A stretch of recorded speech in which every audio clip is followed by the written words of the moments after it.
José de Arimatea. José de Arimatea, miembro noble del concilio, que también esperaba el reino de Dios, vino y entró osadamente a Pilato y pidió el cuerpo de Jesús.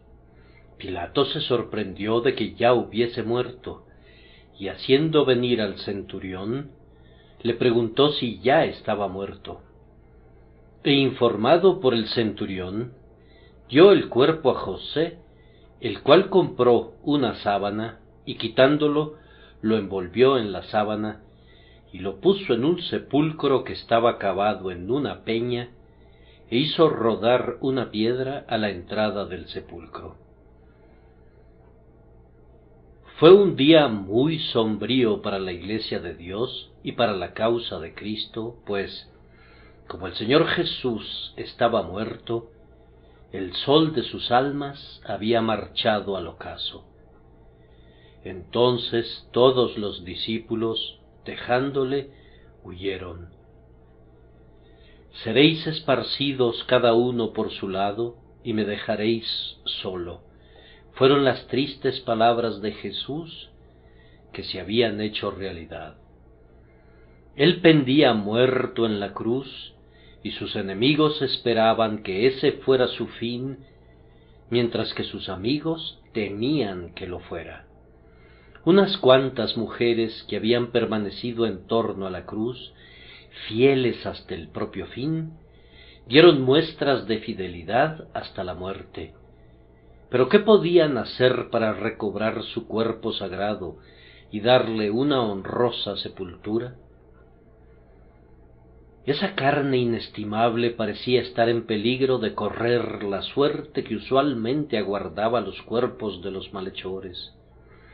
De todos modos existía el temor de que fuera arrojado en la primera tumba que pudiera encontrarse para que lo resguardara. En aquel momento de riesgo, José de Arimatea, un ciudadano judío de quien no se tiene ninguna información previa y de quien no se vuelve a hablar nunca más, hizo de pronto su aparición. Él era justamente el varón que se necesitaba para la ocasión. Era un hombre de valía, un hombre que poseía esa clase de influencia que prevalecía con Pilato. Era un hombre rico, era un miembro del concilio, un miembro del Sanedrín y una persona de peso y carácter. Cada uno de los evangelistas lo menciona y nos informa algo acerca de él, y por esos informes sabemos que se trataba de un discípulo, de un varón bueno y justo que también esperaba el reino de Dios.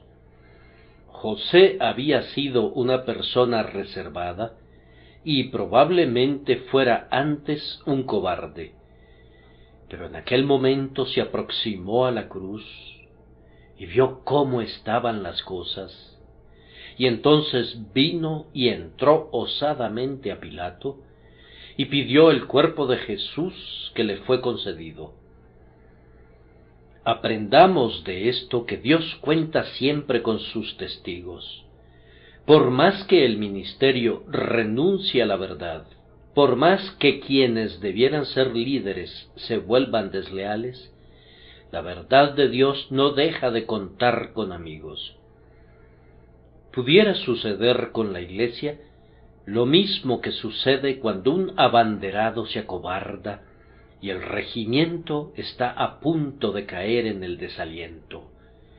Pero se encontrarán otros abanderados, y el estandarte del Señor ondeará sobre todos. Puesto que el Señor vive, también vivirá su verdad. Puesto que Dios reina, también reinará el Evangelio, aun cuando sea desde la cruz. Decid entre las naciones, Jehová reina desde el madero. Esta es una singular versión de un versículo en los Salmos que contiene una gloriosa verdad.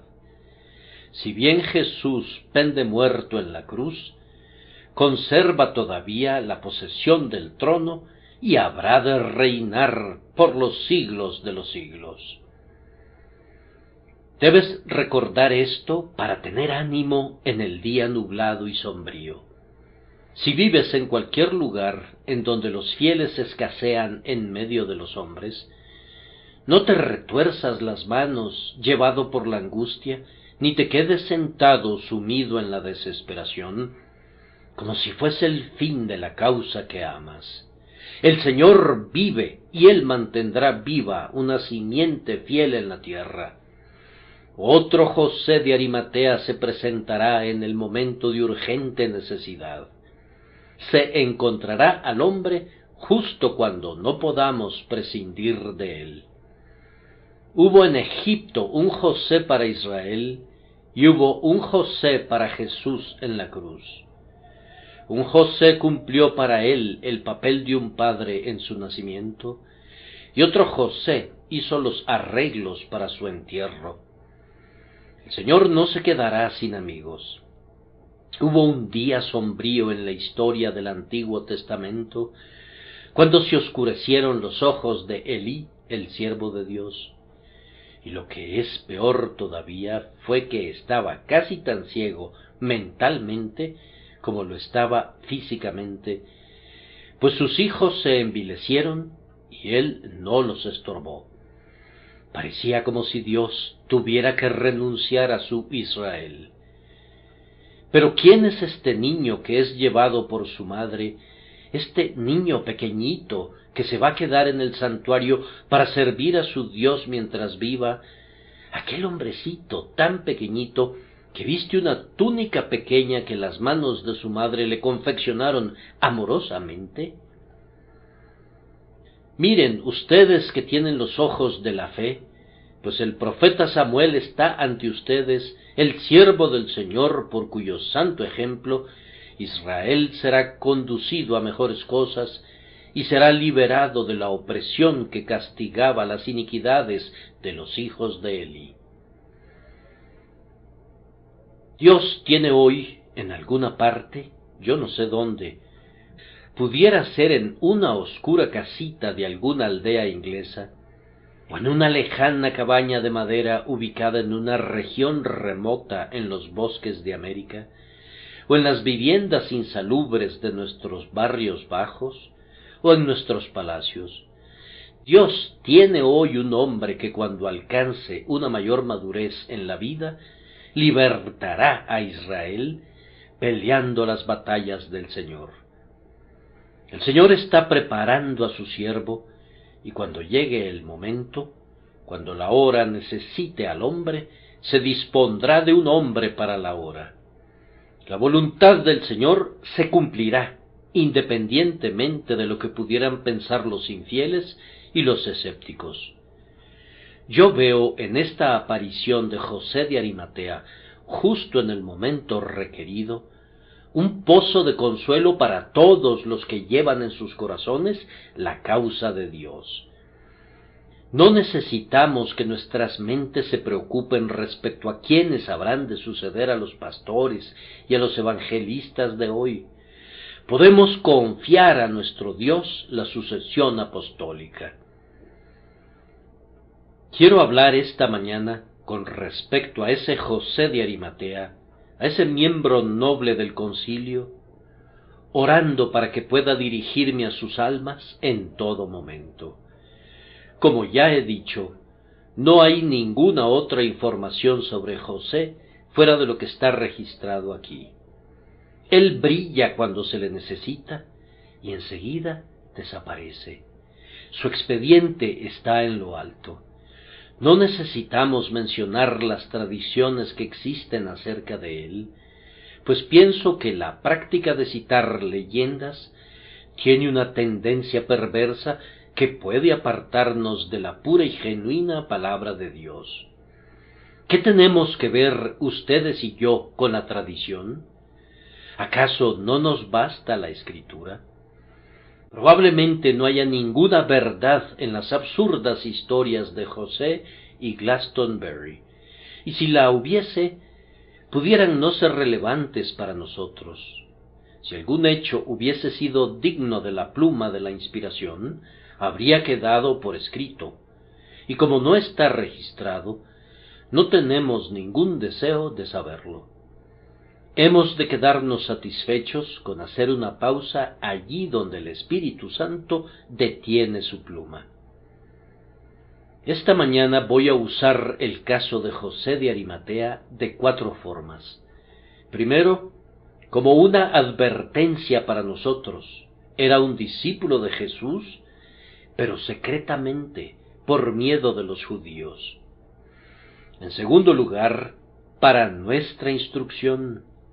Al final salió de la clandestinidad, motivado por la cruz, con respecto a la cual el santo Simeón había declarado que por la muerte del Señor Jesús serían revelados los pensamientos de muchos corazones. En tercer lugar, para que despertemos. Hubo una oportunidad para que José diera la cara, y hay una oportunidad ahora para que todos los tímidos se tornen valientes. Y por último, para nuestra guía, para que si hemos sido de alguna manera tímidos y miedosos, demos la cara a la hora de la necesidad y nos comportemos tan valerosamente como lo hizo José de Arimatea en la víspera del día de guardar pascual. Primero, entonces, deseo considerar a José de Arimatea como una advertencia para nosotros. Él era un discípulo de Cristo, pero lo era secretamente, por miedo de los judíos. Nosotros no le recomendamos a nadie que imite a José en eso. El miedo que nos conduce a esconder nuestra fe es una cosa mala. Sé un discípulo ciertamente, pero no secretamente. Te pierdes de una gran parte del propósito de tu vida si lo fueras. Por encima de todo, no seas un discípulo secretamente, por temor del hombre, pues el temor del hombre pondrá lazo. Si eres un esclavo de ese miedo, eso te degrada, te empequeñece e impide que le des la debida gloria a Dios. Témanle ustedes, santos, y entonces no tendrán nada más que temer. Pongan cuidado en darle la honra a Cristo, y Él cuidará de la honra de ustedes. ¿Por qué razón José de Arimatea era tan reservado? Tal vez se debía a una disposición natural. Muchos hombres son por naturaleza muy osados. Algunos lo son en extremo, pues llegan a ser impertinentes y agresivos, por no decir insolentes. He oído acerca de cierta clase de personas que se aventuran donde los ángeles están renuentes a caminar. Evitemos incurrir en culpa en ese sentido. Muchos, por otra parte, son demasiado retraídos. Tienen que armarse de valor incluso para decir una buena palabra en favor del Salvador a quien aman. Si pudieran hacerlo, se pondrían en la última fila. Esperan contarse entre los vencedores a la hora del reparto del botín, pero no son en extremo ambiciosos de estar entre los guerreros cuando hay que enfrentar al enemigo. Algunos de ellos son sinceros a pesar de su timidez. En los días de los mártires se hizo patente que algunos de los que soportaban más valerosamente en la hoguera eran naturalmente de un talante miedoso. Fox hizo notar que algunos que se jactaban de cuán bien podrían soportar el dolor y la muerte por Cristo, huían y se retractaban, mientras que otros que temblaban en prisión al pensar en el fuego, actuaban como hombres valientes en la muerte, para la admiración de todos los que le rodeaban. Aun así, queridos amigos, no es algo deseable que fomenten la timidez cuando sean turbados por ella. El temor del hombre es una planta que debe ser arrancada y que no debe ser nutrida. Si pudiera, pondría a esa planta en un lugar donde recibiera muy poca agua y nada de sol, y al mismo tiempo buscaría una vara de un mejor árbol. Sería bueno que nos preparáramos a menudo con un himno como este: soy un soldado de la cruz, un seguidor del Cordero. ¿O tendré miedo de reconocer su causa, o me sonrojaré al confesar su nombre? He de ser transportado a los cielos sobre floridos lechos de serenidad, mientras otros lucharon para ganar el galardón y navegaron a través de mares sangrientos. Si saben que su tentación acecha en la dirección del miedo, velen y luchen contra ella, y entrénense perennemente para adquirir un impávido coraje con la ayuda del Espíritu Santo. Me temo también que lo que ayudó a intimidar a José de Arimatea era el hecho de que era un varón rico. Una triste verdad se alberga en el interior de la solemne exclamación de nuestro Señor: «Cuán difícil les es entrar en el reino de Dios a los que confían en las riquezas». Las riquezas no fortalecen el corazón ni vuelven audaces a los hombres en pro de la buena causa. Si bien la riqueza es un importante talento que puede ser usado muy bien por el hombre que ha entrado en el reino del cielo, trae consigo trampas y tentaciones, y cuando un hombre no ha entrado todavía en el reino, la riqueza es, en muchos sentidos, un terrible obstáculo para su entrada. Es más fácil pasar un camello por el ojo de una aguja que entrar un rico en el reino de Dios. Los pescadores del lago de Galilea dejaron sin demora sus pequeñas barcas y sus aparejos de pesca, pero José de Arimatea era un hombre rico, y por eso le costaba dejarlo todo por la causa de Cristo. La tendencia de las grandes posesiones puede verse en el caso del joven que se alejó del Señor Jesús con tristeza, cuando fue puesto a la inusual prueba de vender todo lo que poseía. Potentes nadadores han salvado sus vidas, deshaciéndose de todo peso cuando el barco en que viajaban se había estrellado contra las rocas, mientras que otros se han hundido hasta el fondo porque ataron su oro alrededor de su cintura. El oro hunde a los hombres tan invariablemente como el plomo. Tenga cuidado cualquiera de ustedes que sea rico en este mundo, y no permita que la liberalidad de Dios sea una causa de deslealtad para con Él. Cuídate del orgullo de la vida, de los deseos de alcanzar un rango social, del deseo de acumular, pues cualquiera de esas cosas pudiera impedir tu servicio para tu Señor. Las riquezas inflan a la gente y les impide agacharse para encontrar la perla de gran precio. Un hombre pobre entra en un humilde santuario aldeano donde se predica a Cristo y encuentra la vida eterna. Otro hombre que vive en la misma aldea está preocupado por su alma, pero a él no le gusta asistir al pobre conventículo y se queda sin la bendición. Se mantiene alejado porque se pregunta: ¿qué diría la gente si el principal terrateniente asiste para oír el Evangelio? ¿Qué conmoción habría si el hijo de un noble fuese convertido? La riqueza de José de Arimatea le hacía indebidamente cauteloso y posiblemente, sin que lo supiera, impedía que tomara partido con el vulgo que seguía al Señor Jesús. Su corazón iba en pos del galardón, pero el gran peso de sus riquezas le obstaculizaba su carrera. Fue un ejemplo de abundante gracia que fuera ayudado para correr bien al final. Posiblemente también fuera obstaculizado por el hecho de que ostentara un cargo y de que fuera honorable en su desempeño. Se requiere de grande gracia para soportar el honor humano, y a decir verdad, no vale particularmente la pena soportarlo cuando lo tienes. Pues, ¿qué es la fama, sino el aliento de la nariz de los hombres? Es un pobre ingrediente si se quisiera utilizar como alimento para el alma. Si un hombre pudiera vivir de tal manera que lograra conquistar aplausos universales, si pudiera escribir su nombre con letras de oro a lo largo del cielo, ¿qué lograría con eso? ¿Qué hay en el aplauso de una irreflexible multitud?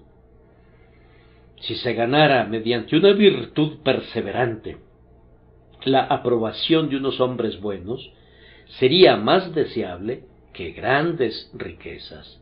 Pero incluso en ese caso, se puede convertir en una tentación, pues el hombre podría comenzar a preguntarse, ¿qué dirá la gente? En vez de, ¿qué dirá Dios? Y en el instante en que cae en esa disposición de ánimo, introduce un elemento debilitante en su vida. El bien, buen siervo y fiel del propio labio del maestro vale más que 10,000 truenos del aplauso de príncipes y senadores. La honra entre los hombres es, en el mejor de los casos, un peligro para las mejores personas. José era honrado en el concilio y eso propiciaba que el hombre fuera prudentemente lento. Cuando se ostenta un cargo, se tiende a proceder con cautela más bien que con entusiasmo. Yo quisiera que quienes ocupan elevadas posiciones recordaran esto y juzgaran honestamente por ellos mismos si evadir la confesión pública de Cristo no pudiera ser una cobardía indigna de la posición en la que el Señor los ha colocado. Parece claro que todas las cosas terrenales que los hombres ambicionan pudieran no ser tan deseables como parecieran serlo, y aquello por lo que los hombres darían sus ojos a cambio de alcanzarlo, sería de menor valor si sus ojos estuviesen abiertos. Yo les preguntaría cordialmente en este momento, pues el sermón tiene la intención de ser personal en todo momento, si algunos de ustedes que aman a mi Señor y Maestro lo hacen secretamente por temor de los hombres. Ustedes no han confesado nunca su fe abiertamente. ¿Y por qué no lo han hecho? ¿Qué te impide asumir una resuelta posición por el Señor? ¿Eres rico? ¿Eres honorable? ¿Ocupas una envidiable posición en la sociedad? ¿Y eres tú una criatura de un espíritu tan rastrero que te enorgulleces de esos relumbrantes ambientes cual niño que presume su traje nuevo? ¿Eres tan cobarde que no te pondrás de parte de los seguidores de la verdad y de la equidad sólo porque son personas de bajo rango? ¿Eres realmente tan vil? ¿No hay ninguna santa hidalguía en ti? ¿Es posible que sólo porque Dios te haya tratado tan bien y te haya confiado tantas cosas, tú le pagues negando a su Hijo, violando tu conciencia y dándole la espalda a la verdad, y todo solo por estar a la moda? Yo sé que puede parecer duro ser tratado con frialdad por la sociedad, o que el dedo del escarnio te señale, pero inclinarse ante ese temor egoísta es indigno de un hombre y es absolutamente ignominioso para un cristiano. Oh, pero mi disposición es tan retraída. Sí, pero no la solapes, te lo ruego, pues si todos compartieran esa mentalidad, ¿dónde estarían los nobles avances de la verdad, sus reformas, sus avivamientos? ¿Dónde estaría nuestro Lutero, o nuestro Calvino, o nuestro Zwinglio? ¿Dónde estaría nuestro Whitefield, o nuestro Wesley, si hubiesen pensado que el principal objeto del deseo era caminar tranquilamente a lo largo del apartado y verde valle de la vida. Pasa al frente, hermano mío, por la verdad y por el Señor. Recuerda que lo que es correcto para ti sería correcto para el resto de nosotros. Por ejemplo, si no te unes a la Iglesia cristiana, cada uno de nosotros podría descuidar también ese deber. ¿Y dónde estaría la Iglesia visible de Cristo? ¿Y cómo se guardarían las ordenanzas de nuestra santa fe como un testimonio entre los hijos de los hombres? Yo exhorto a todos los creyentes clandestinos a que reconsideren la inconsistencia de su clandestinidad y a que abandonen esa cobarde condición. Estoy convencido de que José de Arimatea fue un gran perdedor por su reserva, pues adviertan que no vivió con Jesús como lo hicieron muchos otros discípulos.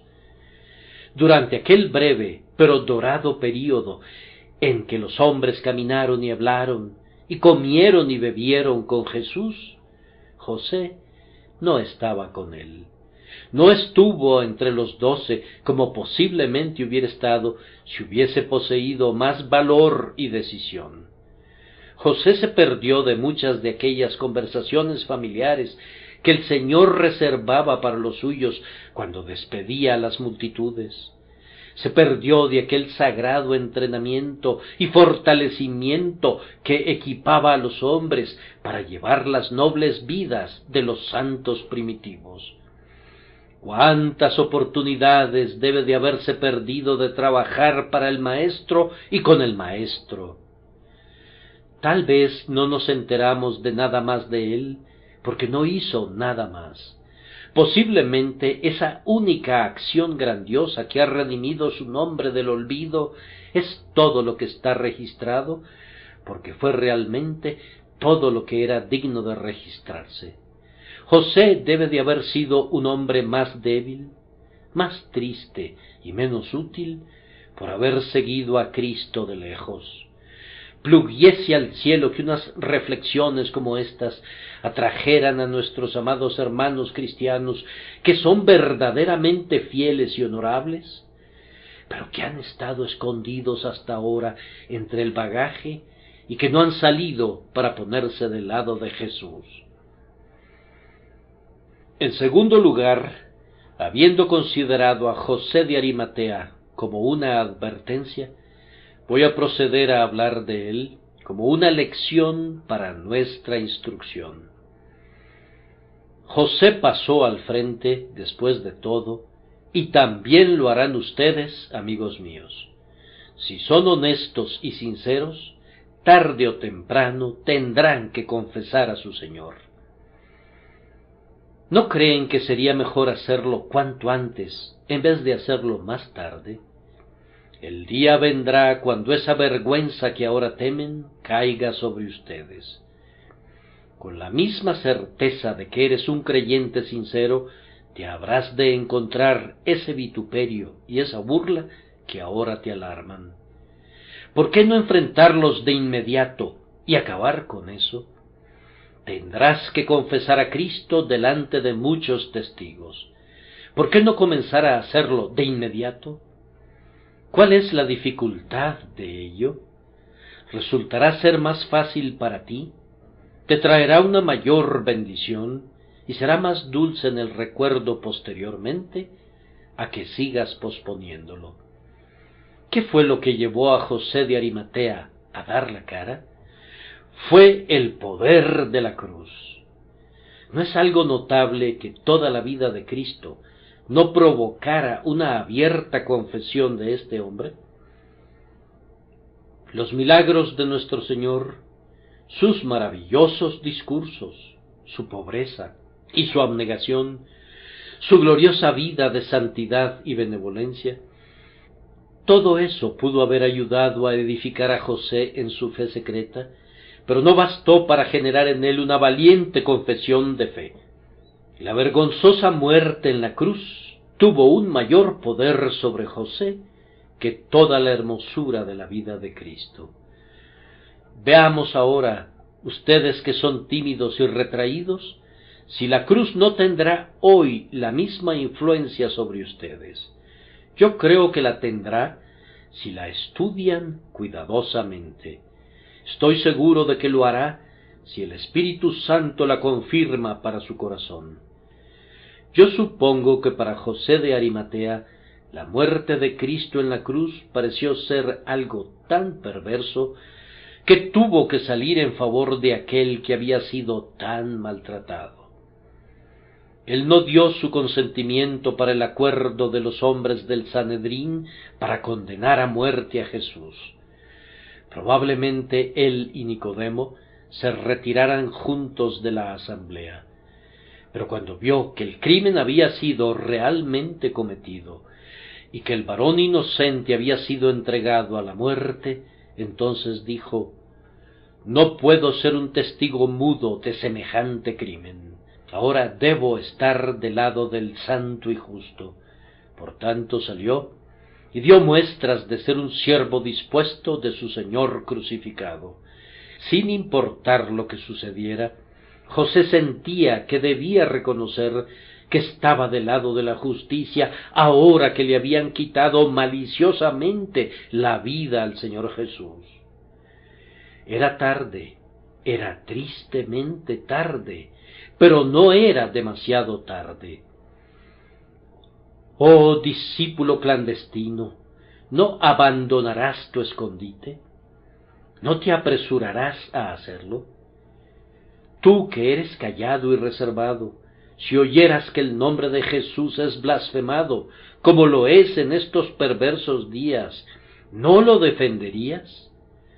Cuando oyes que su deidad es negada, cuando su condición de cabeza de la Iglesia le es reconocida a alguien más, cuando su propia persona es colocada como el blanco de las críticas de sujetos indecentes de la más baja calaña, ¿no hablarás a favor de él? ¿No te escandalizará esa vil conducta al punto de llevarte a hacer una abierta confesión? La suya es la causa de la verdad y de la justicia, de la misericordia y de la esperanza para los hijos de los hombres. Por tanto, no puede ser injuriado mientras tú callas. Si otros lo hubiesen apoyado, tal vez tú podrías haber sido excusado de alguna manera por cohibirte, pero ahora que tantos se mofan de él, no puedes quedarte pasivo sin cometer un grave pecado. A pesar de que Jesús es digno de toda honra, lo cubren de escarnio. ¿No lo defenderás? Él es tu Salvador y Señor. Oh, no te demores en reconocer que le perteneces. La cruz puso al descubierto el corazón de José, aborreció la iniquidad que inmoló al santo y al justo, y por tanto se ciñó para convertirse en el guardián de su cuerpo sagrado. Pero, además, lo que hizo que José sintiera que no se podía esconder más, pudo haber sido en parte la maravillosa paciencia de la muerte del Señor. Le oiría decir: «Padre, perdónalos, porque no saben lo que hacen». Le observaría cuando esos benditos labios dijeron: «Tengo sed». ¿Piensas que contempló la procacidad y el escarnio que rodearon al moribundo Señor? Y sentiría que las piedras gritarían si él no mostraba amabilidad a su mejor amigo. Como Jesús no habló para defenderse, sino que estaba mudo como una oveja delante de sus trasquiladores, José se vio obligado a abrir su boca en favor de él. Si Jesús no respondía y únicamente musitaba oraciones por sus asesinos, el miembro noble del concilio debía reconocerle. El sol le reconoció y cubrió su faz en cilicio.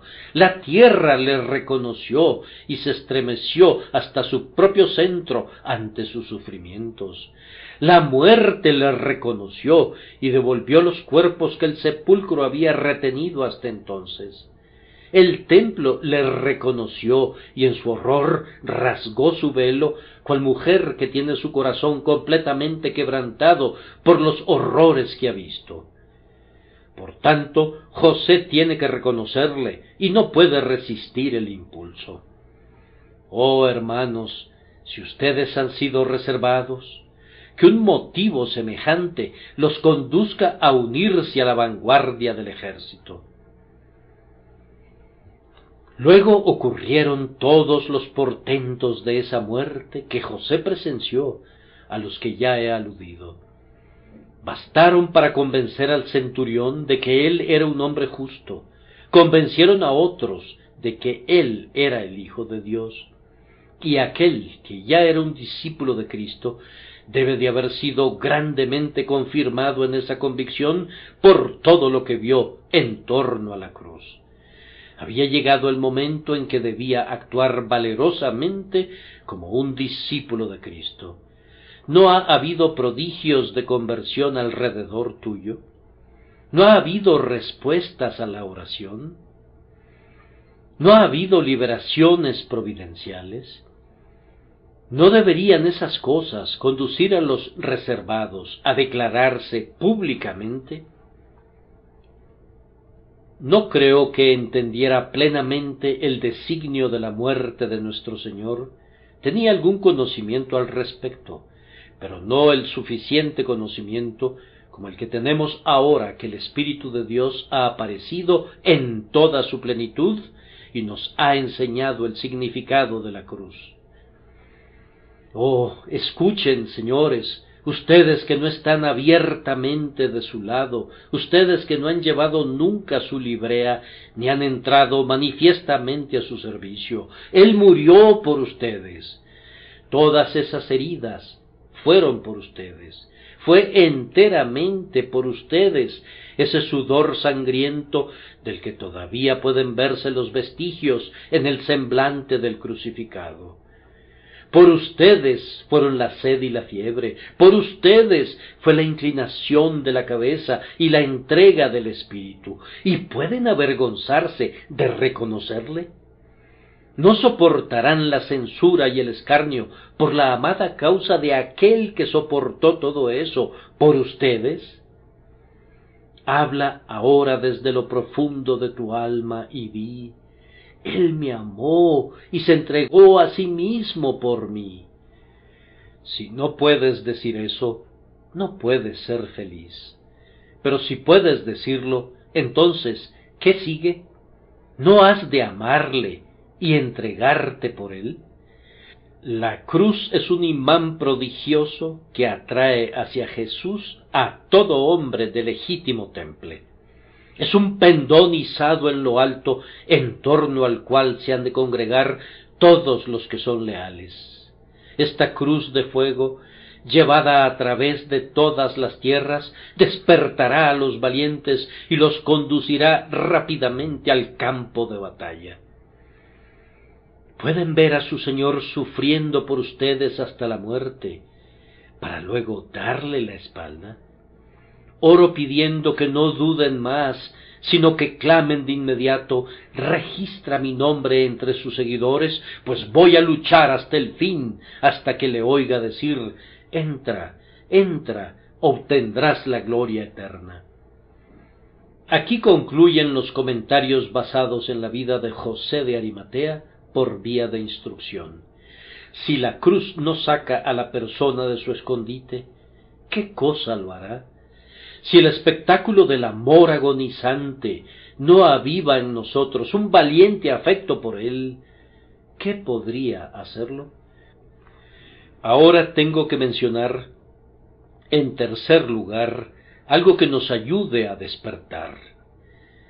Tal vez se digan en su corazón que la época en la que José vivió fue un tiempo que exigía imperativamente que abandonara su escondite y que entrara a Pilato, pero que ustedes no están bajo ese imperativo. Escuchen, amigos, muchas personas no son fieles a sus circunstancias, cualesquiera que éstas pudieran ser. No consideran que han llegado al reino para un tiempo como este. El Señor Jesús no pende hoy de la cruz, ni necesita sepultura, pero existen otras acuciantes necesidades que requieren de los esfuerzos de ustedes. Las necesidades de esta hora demandan imperiosamente que cada persona que sea recta de corazón reconozca a su Señor y le sirva. Toda persona que ame a Cristo debe demostrarlo con sus acciones en esta hora. Una boya colocada cerca de la costa de Mumbles en Gales del Sur lleva una campana que tiene el propósito de avisar a los marineros la existencia de rocas peligrosas. Esa campana no suena si el clima no lo amerita, pero cuando los vientos se desatan y las gigantescas olas avanzan hacia la costa, sus repiques solemnes se escuchan por millas a la redonda cuando se balancea de un lado al otro en los brazos del mar. Yo creo que hay hombres legítimos que callan cuando todo está en calma, pero que se verán forzados a hablar cuando los vientos desencadenados comiencen a soplar. Permítanme asegurarles que se está desencadenando ahora una tormenta que va empeorando más y más. Si leo correctamente los signos de los tiempos, es conveniente que toda campana repique su nota de advertencia, no sea que las almas se pierdan y se estrellen contra las rocas del error. Ustedes, que se han quedado rezagados porque la lucha no parecía requerirlos, deben abandonar su posición de comodidad. Yo los convoco a la guerra en el nombre del Señor. El Señor los necesita. Si no vienen en su ayuda contra los valientes, una maldición se posará sobre ustedes. O bien ha de ser escrito a sus espaldas, cobardes pusilánimes, o bien apoyarán solemnemente hoy la causa de Jesús. Les diré por qué se necesitaba a José, y era precisamente porque los enemigos de Cristo habían ido por fin demasiado lejos. Cuando le acosaban y cuando tomaron piedras para apedrearle, fueron bastante lejos. Cuando dijeron que tenía un demonio y que estaba loco, fueron mucho más lejos. Cuando aseveraron que echaba fuera demonios por Beelzebú, el príncipe de los demonios, eso ya constituía una blasfemia. Pero ahora ya rebasaron la línea de una manera sumamente fatal. Tomaron de hecho al rey de Israel y lo clavaron a una cruz, y está muerto. Y por tanto, José no puede tolerarlo más. Abandona su compañía y se une al Señor Jesús. Vean cuán lejos se están yendo los hombres en estos días. En el mundo de afuera tenemos infidelidad de un carácter tan vil y brutal que es indigna de la civilización y mucho más indigna del cristianismo de nuestra época. Ustedes que son temerosos, den ahora un paso al frente y rehúsen ser contados con el mundo incrédulo. Además, en la iglesia cristiana visible vemos hombres que, habiendo eliminado toda doctrina que consideramos valiosa, asedian ahora a la inspiración de la propia palabra de Dios. Nos dicen claramente que no creen lo que dicen las Escrituras más allá de donde deciden hacerlo. Para ellos, la Biblia es un buen libro, pero es más bien anticuado. Ahora bien, si tú puedes quedarte callado, yo no.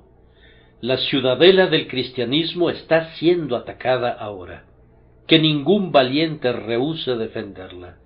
Si pueden quedarse callados al ver que la fe es despedazada, yo no puedo.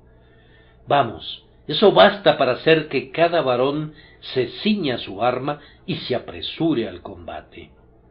Hace años, cuando decían que los franceses iban a invadir a Inglaterra, una anciana se puso muy indignada y amenazó con una resistencia letal. Cuando se le preguntó qué podían hacer las damas inglesas, ella respondió que harían el papel de hombres. Yo no tengo la menor duda de que harían lo más que pudieran en una emergencia como aquella. Cada hierro de la chimenea, ya fuera un atizador o una pala, serían utilizados para defender nuestros hogares y nuestras casas. Y lo mismo sucede ahora que el error no conoce límites. Tenemos que salir en defensa de la verdad. Puesto que ellos empujan al error a los extremos, nos compete aferrarnos a cada partícula de la fe. En lo que a mí concierne, yo no renunciaré a ningún entresijo de mi credo por nadie, aun si pudiéramos estar preparados para modificar algunas expresiones. Si la época fuera diferente, no tenemos ese estado de ánimo ahora. Una generación de víboras tendrá que morder una lima desnuda. No modificaremos nada. Si la verdad tiene un aspecto severo, no le pondremos un velo. Si hubiese una ofensa en la cruz, no la ocultaremos. Esta será mi respuesta para quienes quisieran que nos pongamos a tono con el espíritu de la época. Yo no conozco sino un espíritu, y él es inmutable en cada época. La extravagancia de su duda no tendrá ninguna influencia sobre nosotros, excepto para hacer que enlacemos más estrechamente a nuestros corazones el Evangelio. Si les cediéramos una pulgada, ustedes se tomarían un par de kilómetros. Por eso no se les dará ni una sola pulgada. Nuestro propósito es vivir para el libro según lo que está escrito, para el Evangelio según nuestra confianza en él, para el Señor según la expiación que realizó, y para el reino según su gobierno sobre todos. Yo le ruego a cada trémulo cristiano que tenga ánimo, que se ponga la librea del Señor y que avance a la refriega. Pasa al frente ahora, si no lo hiciste antes. Pasa al frente si hay algo de virilidad en ti en estos días de blasfemia y de vituperio. Ustedes, que son hombres, sírvanle ahora contra incontables enemigos, acrecienten su valor ante el peligro y a la fuerza opongan la fuerza. Cuando José de Arimatea se reveló como un discípulo de nuestro Maestro, los amigos de nuestro Señor habían huido en su mayoría. Casi podríamos decir que todos ellos se habían marchado. Entonces José se dijo: voy a entrar y voy a pedir el cuerpo. Cuando todo el mundo huye, es cuando el varón tímido se vuelve valiente. Y yo he notado a menudo que cuando ha habido una amplia deserción de la fe, entonces los débiles se han tornado fuertes. Esas pobres almas que habían dicho: es difícil saber si somos el pueblo de Dios del todo, pues somos muy indignos, se han arrastrado fuera de sus guaridas y se han vuelto valientes en la lucha, poniendo en huida a los ejércitos extranjeros. Se le pidió a una hermana que expusiera su experiencia ante la iglesia, pero ella no pudo hacerlo. Sin embargo, cuando se retiraba, se volteó y dijo: yo no puedo hablar por Cristo, pero podría morir por él. Regresa, le dijo el ministro, tú eres bienvenida aquí.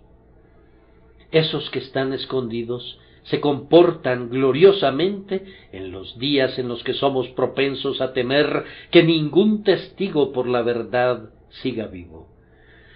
Oh, que sean más resueltos a servir fielmente al Señor Jesús, ustedes que viven donde la religión va en declive.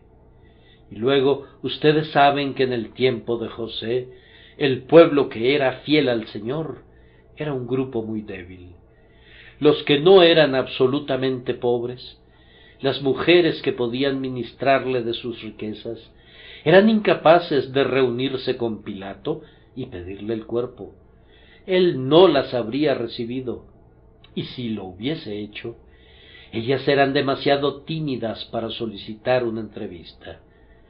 Pero José era rico, y era un miembro del concilio, y por tanto parecía decir: estas apreciadas y buenas mujeres necesitan de un amigo. Ellas solas no pueden rescatar de la cruz el precioso cuerpo. Iré al gobernador romano. Junto con Nicodemo voy a proveer el lino y las especias. Las mujeres nos ayudarán a bajar a Jesús del madero y a colocarlo en mi nuevo sepulcro y a envolver su cuerpo en lino y especias para embalsamarlo honorablemente. Algunos de ustedes viven en aldeas del campo, donde los que son fieles a Dios son muy pobres y no tienen mucha capacidad en su medio. Si algo debiera motivarlos a ser más decididos, tendría que ser ese hecho. Se requiere de valentía para ayudar a un grupo débil. Cualquiera persona común irá en pos del éxito, pero el hombre verdadero no se avergüenza de una causa despreciada si se trata de la causa de la verdad. Ustedes que tienen talento y riqueza deberían decir: iré ahora y les ayudaré. No puedo dejar la causa del Señor a esa gente pobre.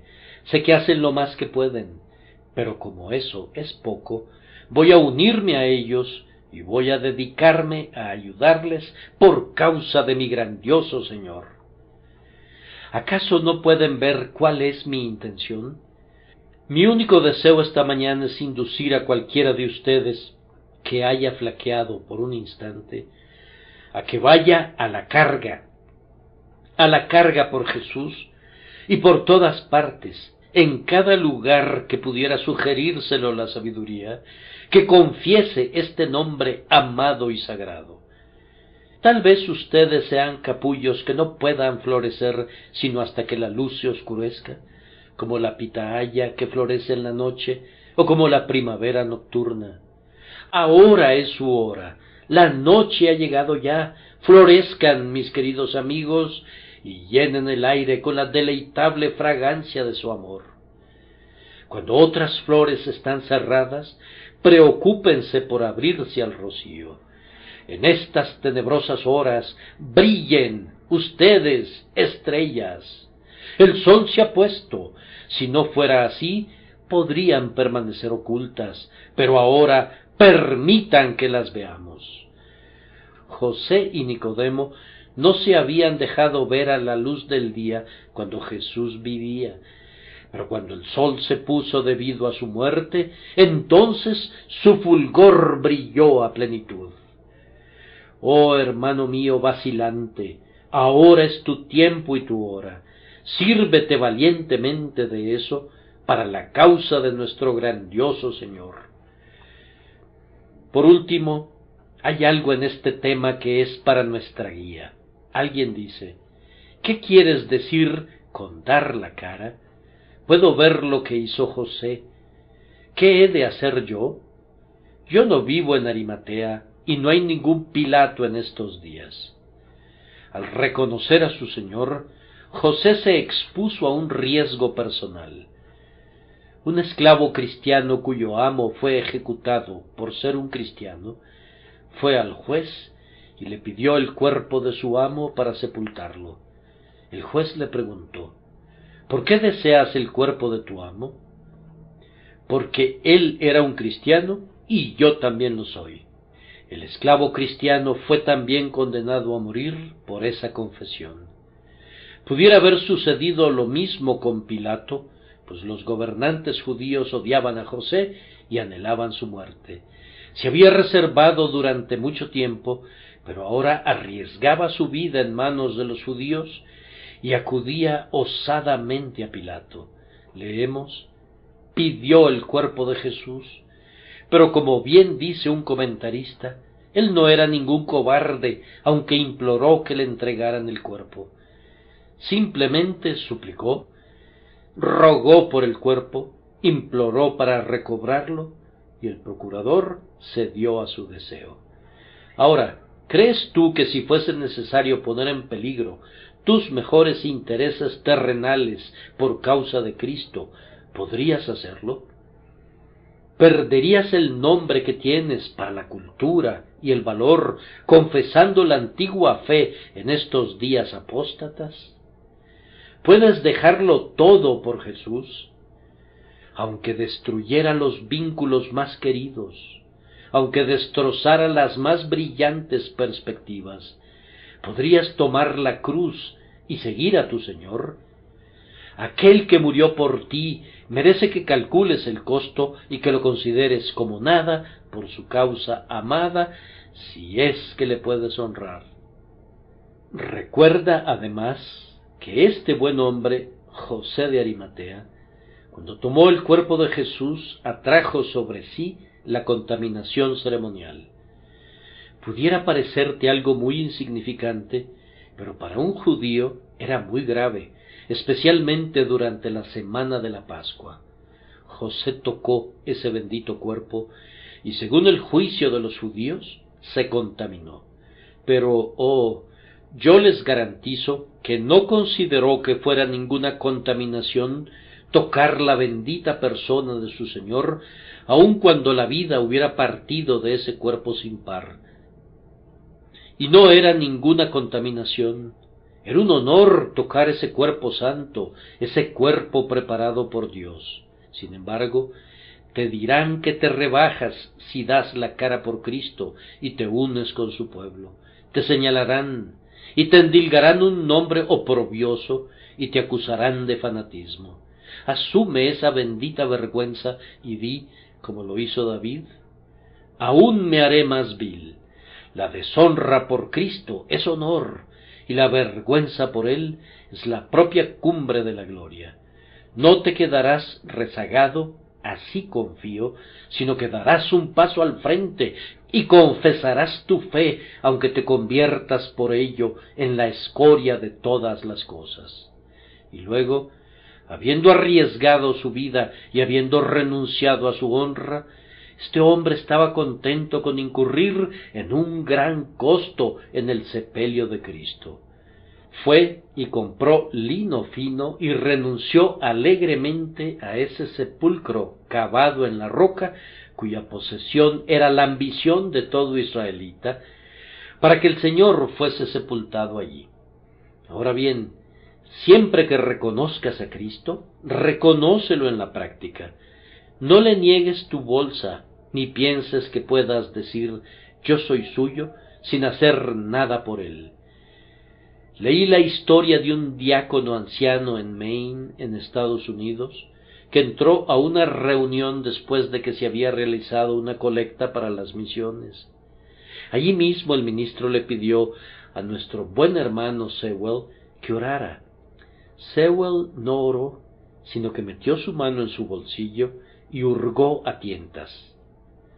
«Traigan la caja», dijo, y cuando le llevaron la caja, y cuando hubo metido su dinero, el ministro le dijo: «Hermano Sewell, yo no le pedí que contribuyera con algo, solo deseaba que orara».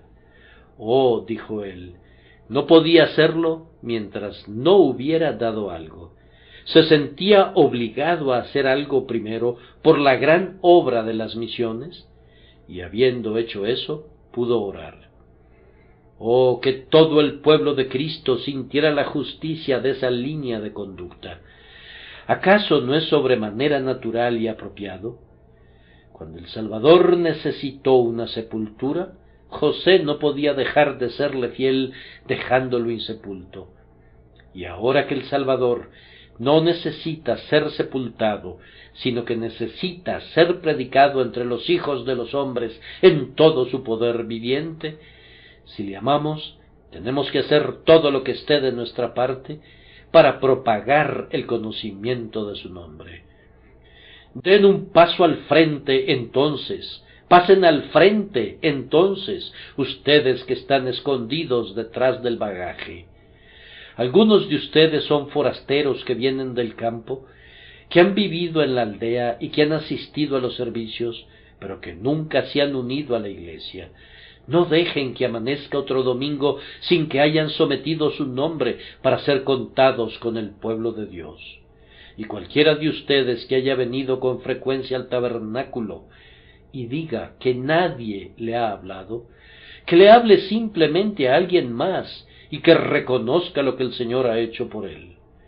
José de Arimatea, ¿dónde estás?